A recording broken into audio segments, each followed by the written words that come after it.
everyone, welcome to Jomo's Corner.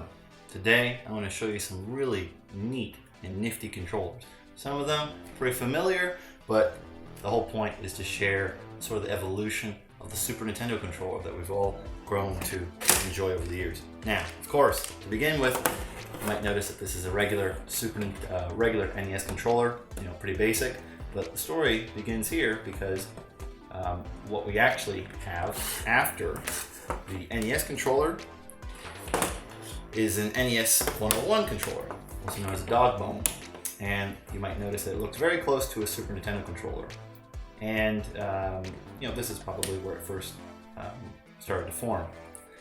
So this is kind of our first Super Nintendo controller, but it's not really for the Super Nintendo. But now we have the classic Super Nintendo controller for the Super Nintendo. And I really like this controller. I just like the way it feels in your hands. It's got a nice texture on the back and just grips very nicely.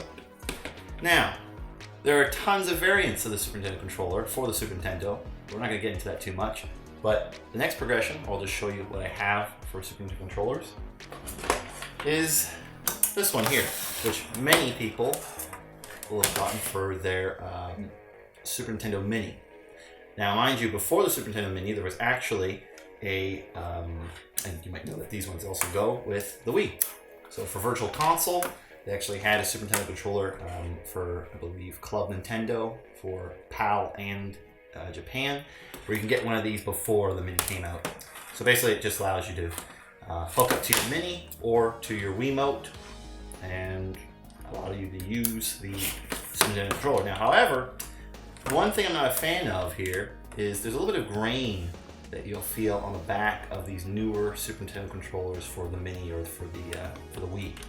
And it's not quite the same texture on the back as the original Super Nintendo controller. So if you're someone crazy like me, you'll want to get one of these, which is an adapter for a regular Super Nintendo controller for your Mini or for the Wii. So you just plug this thing in the back of a Wiimote and you plug in the regular Super Nintendo controller into it, and now you're playing with the regular Super Nintendo controller. Most people will not care about this, but I thought good to point out. It's pretty fun. And the last one that we have here, probably the newest Super Nintendo controller variant that we have to date, is the wireless Super Nintendo controller that you can get from the Nintendo store, and this connects to your Switch. And obviously they add some new buttons in the back there so that you can operate on the Switch, and it feels pretty good. I haven't really used it all that much, but it's nice to have something wireless and official, fully licensed by Nintendo or made by Nintendo, and you can enjoy games like Zombies Ate My Neighbors. I don't think what Super Castlevania is on there now, but other great Super Nintendo titles with an original Super Nintendo controller. So, we're going to take a quick look at the lineup here. Oh yeah, very important to see it all at once here. Lots of Super Nintendo controllers. And that's about it for Jomo's Corner.